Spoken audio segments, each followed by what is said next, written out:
Thank you for joining us for this episode of That Solo Life, the podcast for PR pros and marketers who work for themselves. People like me, Michelle Kane with Voice Matters, and Karen Swim of Solo PR Pro. And today we are thrilled to have a guest joining us. We are so glad that today we'll be speaking with Cayce Myers. He is an accredited public relations professional who is a leading scholar in the field of public relations history and law. He is a tenured full professor and director of graduate studies at the School of Communication at Virginia Tech.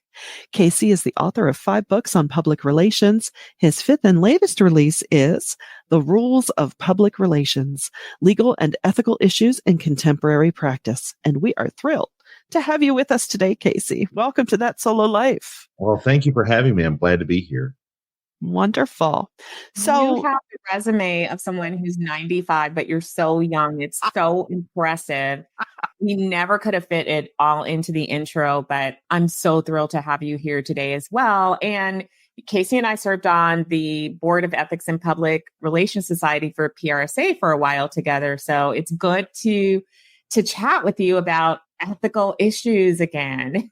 Absolutely. And there's so many topics in ethics now that we can talk about that with technology and everything. It's not a topic. I know ethics sometimes is presented as maybe a stale topic, but it's not. It's a very dynamic topic that affects everybody in the practice, particularly now with AI and all these new technologies. So true, which you do touch on in this new release that you have out. What really, current topics, of course, probably being at the forefront, but what was your inspiration for this current book?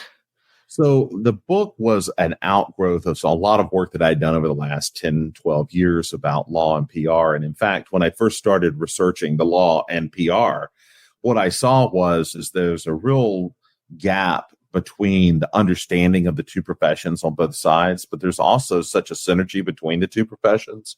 So you take, for instance, let's say crisis communication.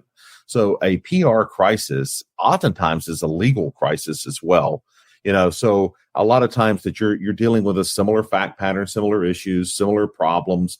How do you resolve it? Well, the law looks at that from a kind of a risk adverse standpoint or preparation for litigation.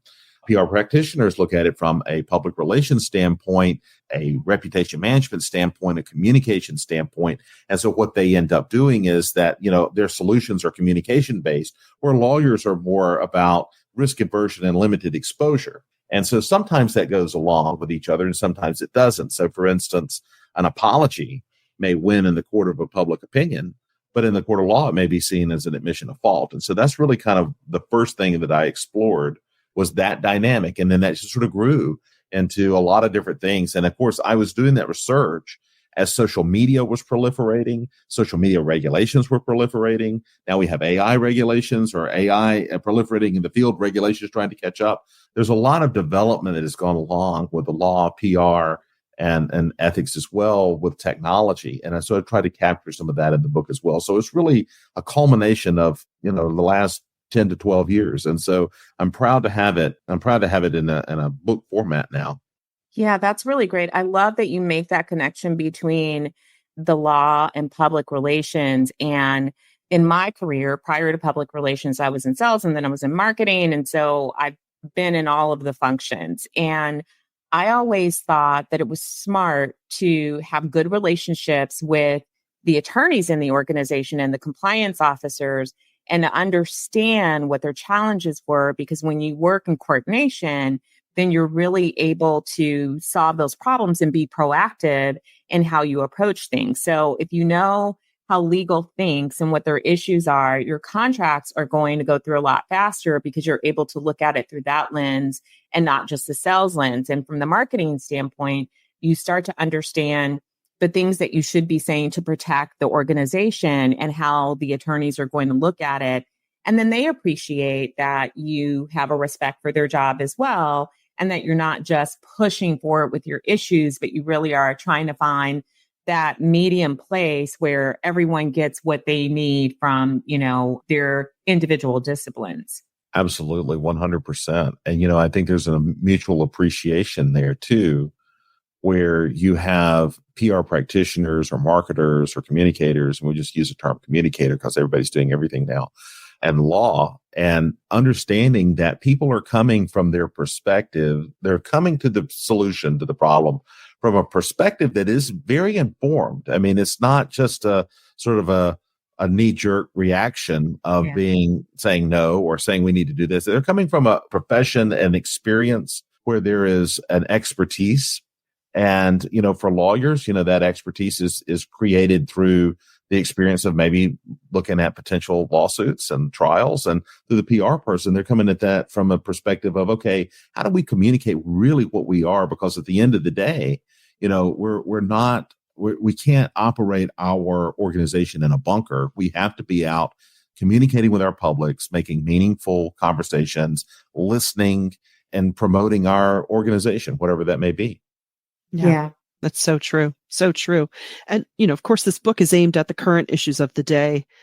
And was there any one specific issue that was top of mind as you were putting this together? And I know you said it was almost a decade, but of course, we've got the looming specter in our lives of, we're using AI more and more and trying to do that in an ethical way, yet using it to our favor. Well, I started this book out pre-AI. Mm-hmm. Well, pre the proliferation of AI, right? AI has been around a long time. Yeah. So when the industry started looking at AI as a way to do their business, I had to amend that book to have the final chapter be on AI. That was not originally planned. And so one of the things that I did is that I started looking at AI and, what are people saying? What are lawmakers saying? And it's a lot of questions being asked. I don't know that there's a lot of answers. And so that's really kind of the issue. I would say for the PR practitioner of 2024, AI is the number one issue because it's so unresolved. It intersects with a lot of different types of laws, but it's also, to bring it back to that ethics component, it is an area where we have to make our own decisions. Like, a lot of people wait for the law and they say, oh, the law will tell us what to do. But the law isn't going to come and give this prescriptive thing for you to put in your press release or whatever about AI. They may have laws that say there should be transparency. Well, what is transparency? I don't know. I've been reading about transparency for years. It's a nebulous term. You take another approach. A lot of the law is trying to push back the onus of implementation and guardrails on the industry itself that produces the AI. And so maybe their infrastructure is going to be what is regulating this. So it's not necessarily going to be the practitioner. So you take, for instance, one of the big issues in practice today. I use AI. Do I need to disclose it to my clients? Do I need to disclose it to my publics? There's a lot of answers to that. A lot of vendors of AI will tell you no, because they say it's just like spell check. It's just like using the internet. It's just like using any other tool. It's like Photoshop, right? I'm not going to disclose all that. I'm just going to put my content out there, and I use all the tools of the trade. On the other hand, look at somewhere that, like some of these scandals that we've seen, AI use, disinformation, deep fakes, voice clones, that calls for a certain accountability on the behalf of professional communicators to disclose. The law's not going to answer that question. We're going to answer that question as a practice. I agree. It's interesting that vendors pretend that there's not a decision point, because they're making it seem like it's just like Canva. You use Canva to create something, you created it, so you interacted with a tool. However, Canva does have AI functions as well, and you can create content. And not everyone puts out photo images with their blog post that says created in Canva, because you're creating, quote unquote, an original image. You don't disclose that you use Grammarly to just double check through a document that you wrote. But in the case of AI, I think, the difference is if you're writing wholesale something in AI and there's no human interaction. So it's not just ideation. It's not just creating a good draft for you to then work on, and you put that out, you didn't really write it. And if you're using that on behalf of clients, that does require disclosure in my opinion, because I just think that's the right thing to do, law or no law. But one of the issues, AI, you're right, Cayce, that's just a whole area that it's created so many opportunities for mal, and disinformation, but it's also created nightmares for public relations professionals in protecting reputations and having to learn how to spot these things like deep fakes and having to monitor for that and, having to monitor clients and how they use it. And, we haven't even talked about the whole issue. There are so many now that are saying that AI models are biased, that they discriminate politically, that some of them favor, more libertarian policies versus more conservative policies, and the way that they've been trained, or that they are gender biased or racially biased. And so all of those are issues that we, of course, have to manage on behalf of our clients. And we have to think beyond the consumer use of generative AI to how they're used in businesses. So how do we, talk to the public relations practitioner? Because this is like a big old mess. Do we all need to have attorneys on staff? What do we do? Well, I've talked to a lot of PR folks over the last year, really since the explosion of AI in the industry and since 2022. And I would say that for the first part is that a lot of practitioners are afraid of AI. They're afraid it's going to take their job. And then they're also kind of leery of the technology because they think, well, it's going to do something bad. It's going to create this nefarious output. And so we're not getting on that. And so I understand that to a certain degree, but I think that we're getting to a place of normalcy. We're getting in that. If you look at like innovation, all innovation is met with all this trepidation. I don't care, social, the internet, fax machine, the telegraph, is all met with trepidation. I mean, a real kind of, concern. And then people kind of get over that and they start doing adoption. And then eventually it goes mainstream. And I think we're at that early adoption phase now. People are kind of getting over the initial fear and they're going to start probably adopting it a lot more. So one thing is that practitioners need to lean into the conversation. They really have a voice in this space, and they need to take the opportunity to really articulate what the standard is going to be in the industry. Now, I personally have a view that you should disclose when in doubt, because that's what transparency is. And we as a profession are more scrutinized in a lot of ways than people in the media are. Because in public relations, we talk about the public relations and the ethics of public relations. Well, who is more fact-checked than a public relations person? When's the last time a person from PR said something and it wasn't scrutinized by the press, or it wasn't scrutinized by third parties on the internet? I mean, we're constantly in that mode of scrutiny. So we have to be very, very honorable in how we communicate, because we're going to be held to account for anything that we do that is a bad act, much more than other people in other forms of communication, I think. So that's part of it. The other thing is that I think when you're talking about disinformation and misinformation, there are bad actors out there. They're going to put out that kind of content. What we need to make sure is that we as a profession are not inadvertently doing that by just taking something and not fact checking it. And I'm all for AI use, but I think that, ultimately you have to be accountable. That's so true. And I love that you that you bring up that we need to be at the forefront of this. We've talked about that very thing on this podcast of, we are professional communicators. So we really need to own this arena of communicating, because we are the thought leaders in this. We are the ones who would lead the charge on, guiding proper use of it. So that's wonderful to hear you say. Switching gears a little bit, because you are teaching, you're actively teaching. And so you're, seeing the new crop of PR professionals coming. What are you seeing in these young practitioners? What do you see on the horizon for our profession? I think our profession has got a lot of opportunity in the future. I think our students are smart, and I think that they are very aware, but I think that they bring a different perspective. Where they get their information from is different than maybe someone my age and older. How they communicate with each other is different than maybe the way that I would.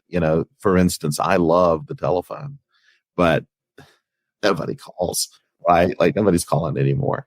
And, or if it is, it's like some kind of big emergency. But so that's a change in kind of dynamics. I would say this about students, and this kind of gets back to the AI space and some of this digital space that we've been in for the last 10 years, is that a lot of people that think of the generation of students that's here now as digital natives, they know a lot about social, they're on social all the time. And that's true. But being on it in a personal way and being on it in a professional business way is totally different, right? And like leveraging that for communications to strategic publics is something that is not necessarily going to be a skill set that people innately have. They're going to have to be trained. Students are on AI, but are they on AI in a way that really leverages that kind of platform for its maximum potential? I would say no. I encourage AI use in my classes because I don't want to teach people something that they're not, in a way that they're not going to see the profession. So I equate it to like, I'm not going to teach them how to write press releases on a typewriter. They're not going to do that ever. Like they're going to be in a digital world. And so same thing, they're going to be in an AI world. But I don't know that there's really that kind of innate knowledge of AI and digital and the way that the PR world uses it. And so I think that's a lot of learning that we as professors can do, but experiential learning is really where that's going to come from. So I tell my students, get out there, get experience, because there's a lot of assumptions being made that a lot that you may not know. And so you're only going to know that through hands-on job knowledge. That is a distinction that I haven't heard anyone make so clearly, because employers make this assumption all the time. They assume that use of equals knowledge of how to strategically deploy on behalf of a profession. And it doesn't, they're completely different things. I've seen this even in my personal network where there are digital natives who I show them something about social media and they never knew how to do it. Well, they never knew how to do it because personal use is very different from really thinking strategically about these tools and knowing some of the things that you may not be using them for, you don't even know exist. And so I love that you call that out. And I'm so glad that your students have you as a professor who's someone who is practicing and is up to date on all of the modern issues and can help them to navigate. We're in a political year, and I know that you have also written extensively on politics and AI and ethics. What are some of the issues that you're seeing today? And I know, did you just write a Wall Street Journal article on this topic as well? But I was quoted in a Wall Street Journal article about negative campaign ads. Yeah. Talk to us about this year and communicators, because whether or not you work in the political arena, an election year impacts all of us. The tone is different. The conversations are different. There's definitely a lot more mismal and disinformation in an election year. So, what are you seeing and what advice would you give to public relations professionals this year? Well, I would say there's sort of two parts to this answer. So one is that 2024 is an election year globally. There are many elections globally in 2024. And so the concern over disinformation is not just the U.S. presidential election. The concern is these elections in the EU. You have elections in Eastern Europe. You've had elections, all over the world where, there's a concern of disinformation. And how do you as a society have democracy when you have bad actors in that communication space creating discord? And so there was a famous example not too long ago of a fake image that emerged with the Pentagon, and that ended up making the stock market react a little bit, and it recovered.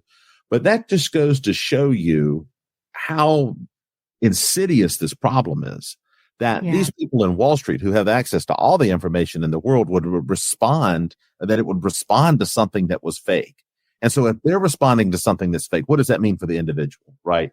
And it means that the individual has to become more proactive. Like seeing is not believing, right? It used to be, but it's not. You have to verify everything. And so I think you had to look at your sources. You had to look at, are other people saying what I'm seeing on this platform?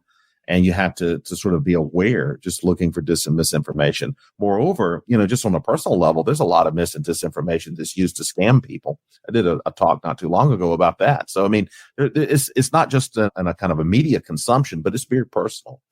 I think for PR people who are maybe looking at organizations and the political year like this, with it being so polarized, is that there are going to be many political opportunities to comment on or not comment on. And there's going to have to be some strategic decision making about, are you going to wade your organization into a political issue?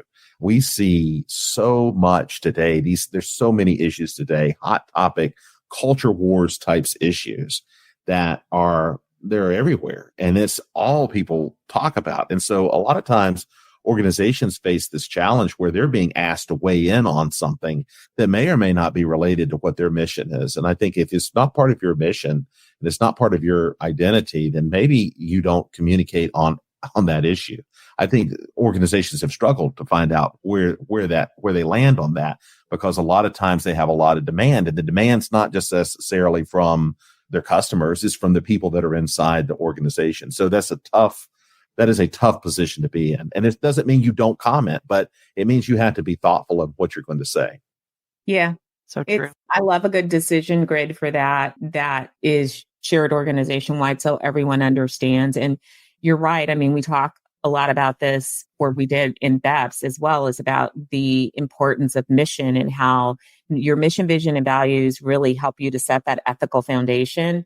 And brands are in a tough spot because you're right. Consumers are demanding more activism. They're demanding brands to take a stand on things. However, as you point, and it gets harder every day. Yeah. We didn't always have a war in Ukraine that didn't come up. So you're constantly having to address that as a communicator, making sure that as new issues pop up, like the war in Israel, was something that, you could have seen coming because historically it was going to happen, but it pushed some brands into, a new sense of being pressured to have a stand and have a response. And I think that again goes back to mission, visions, and values, the makeup of your audience and makeup of your employee base, your involvement in the region, and, being prepared if you're going to take a stand that not everyone's going to agree with that. And I think that's hard for brands today because, we know not everyone's going to like you,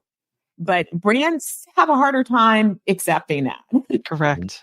Yeah. You have to also accept the unknown as issues and news stories evolve. Yeah. Right? So true. Like you look at this Kate Middleton photo story. Now that's not yes. brand involved itself in typically, but that story has evolved in a way that is unexpected. And then a lot of people in the media are having to really backpedal some of their statements. I mean, this is part of this not knowing the full information, right? And so we live in an age where there's a lot of things that may start off looking one way and then end up another. And then if you come out front on this issue and then you get caught, I mean, so that's another kind of consideration brands have to take into account. How does it evolve? True.